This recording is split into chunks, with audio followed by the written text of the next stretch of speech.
Ayan, good day mga kababayan sa pagpahal ng araw. Ito pong abang likod, Papa Yuanshin TV. Ayan, patungo tayo ng Divisoria. Pero sasakay muna tayo ng train ng Recto. At yan, tanaw muna tayo ng magandang tanawin dyan sa Quezon City. At kung hindi mapapansin, maganda mga bahay, mayayaman po mga nakatira dyan. At ito naman po ang train patungo ng Marikina. Marikina Station po yan. Ayan ang at ito naman po nga sasakyan natin. Ito yung station na Betigo Belmonte Station. At pagmasdan po ninyo yung linis at ganda, no? Patungo ng Recto. Tapos pa tayo dyan, pa tayo ng Divisoria. At ito na po ang ating sasakyan patungo ng Recto, no? Ayan, dito na napakaganda. Para ka nasa ibang basa international, no? At siyempre nagsasara at magbubukas na, no? Palibasa ito ay dulo at maraming tao. Ayan, lugat sana kung muna nagpatila, no? Binuna ko muna yung hindi ako nakipagsiksikan sa maraming tao. So inuna ko muna sila at kaya siguro naman magkatagpo kami dyan sa baba. Ayan, at medyo materik ang hagdanan, no? At iba nakakapit sa bakal, sa stainless, no? At ayan, napakahaba, parang mayroong palabas na pelikula, blockbuster. Napila tayo, ito na.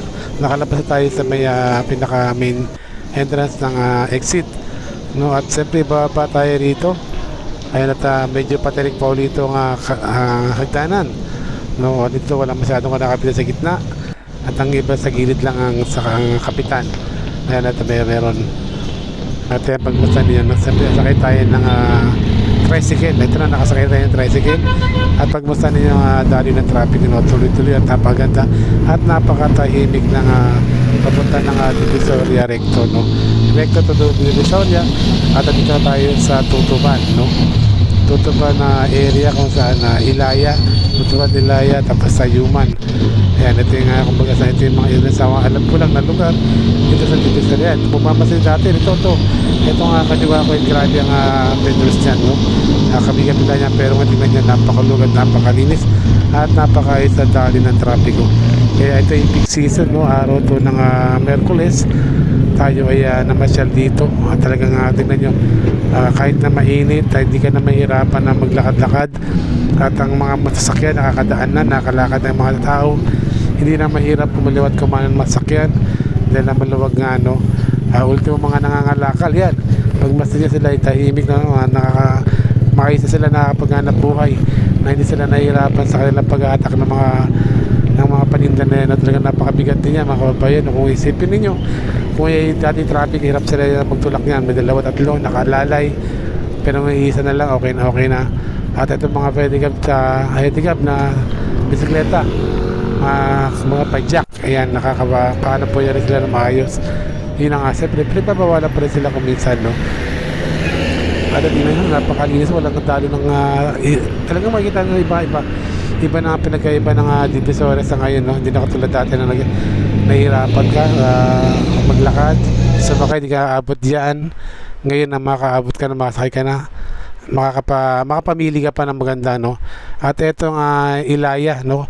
Kung saan ito yung mga pamilihan na marami, sinelas, sandalyas, shirt sa pambata, jogging pants, damit, pamasko, pamangregalo, marami dyan. At siyempre yung marami dyan na bilihan pa rin ng mga isda, gulay, bagsakan nga yan. Kumbaga dyan, itong mga area na to, may mga ilang area na talaga pwede sila magtinda, no? Pero ngayon, napakalinis pa rin. Dati-rati itong gitna na to, itong nalakar natin. At yan, sumilip ako, bumili ako ng ilang parigalo. Yan, leggings. Kumbaga magigregalo tayo ng 2 piraso. At siyempre, hindi naman tayo magtatagal dyan at para makapamili pa tayo ng iba. Yan, ito mga kumbaga tiangge kung tawagin sa atin, no? Meron silang mga pwesto dyan, hindi katulad natin, nasa gitna lang sila. Ayan, kaya ganda dito, maluwalas na. Hindi ka na masyadong mahihirapan magpunta o maglakad-lakad. At siyempre maraming kapulisan dyan na nagkalat, kaya medyo tahimik din, ayos din. Ito na bili bagsakan ng mga ilang gulay at ilang mga karne, no? At naghahanap pa tayo ng mabibili pang iba. At kung ano mabibili natin, siyempre, panalubong natin yung bago tayo umuwi, no? At ang masilip natin talaga itong pinagkanda, kinagaiba sa Divisoria nung Divisoria ngayon. Itong mga taon na to, no? Mga nakaraan na administrasyon, at talagang napabuti, napaganda ang Metro Manila Divisoria, no? Kung dati wala kang pag-asa makita nga gumanda na makaliwala sa mga jeep na yan, no? Nakapasok na dati-rati hanggang doon lang yan sa may recto, hindi na yan makapasok dyan, pero yung yan tayo mismo nakapasok, mga jeep nakapasok, nakakaikot, nakakalakad, wala masyadong vendors, no? Talagang ang lakad mo ay nasa giliran ka, hindi ka mahagit kasi wala na masyadong dumadaan na masyado, hindi nga maluwag na no?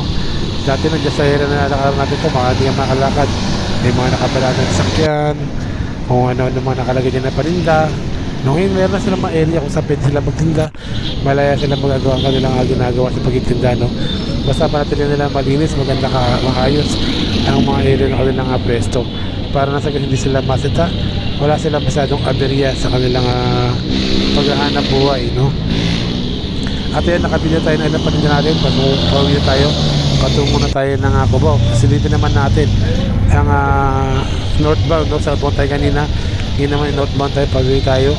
At ito, sumakay na uli ako ng sa pang tricycle, no?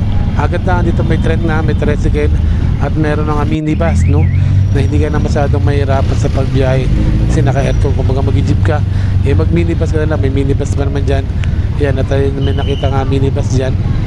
Ayan, kasi nakita tayo minibus dito at tayo sasakay dyan sa minibus yan. Yan, may nasilip tayo nga minibus, no? Malamang na yun ang sasakyan natin patungan ng Cubao. Ito na, nasa loob tayo ng minibus at tinatin kung magkano ang ating pamasahe. No, yan, kanya na, naka-aircon ka, no? Safe ka at malamig, no? Hindi ka tulad na pag naka-jeep ka, kaya siguro takot ng mga jeep na magkaroon ng modernization dahil nga naka-aircon talaga. At okay naman, convenient naman din ang pamasahe, hindi masyadong mabigat kasi naka-aircon ka naman, hindi ka masyadong maiinitan, hindi ka masyadong maarawan, mahanginan ng polluted, no? Na bugan ng mga sakyan. Ayun, no? 50 na binigay ko, sila ko na 22, bali 28 na pamasahe natin patunguan ng Cubao. Tutuban to Cubao. At ayan, ito tayo mga kabataan, no? Kapag saya sila, kapag laro kasi nga maluwag, naka-aircon pwedeng magsayaw. Yan, maluwag, diba? Ganda tignan. At ipatungan to ng Cubao na, no? At ang ilan sa ating mga babae, talagang convenient talaga na maganda, napapress ko ang hindi ka masyadong mausukan. Kasi nga, kulog, no? At ito, mga senior natin, ito kakatuwa, no? Hindi na sila ito na, pauwi na ako ng Cubao. Muli, at maraming salamat sa walang sabi niyo pag-support kay Papa Yowatchin TV. Sa pagpalang hapon sa inyo lahat dyan. Muli, God bless po sa inyo lahat.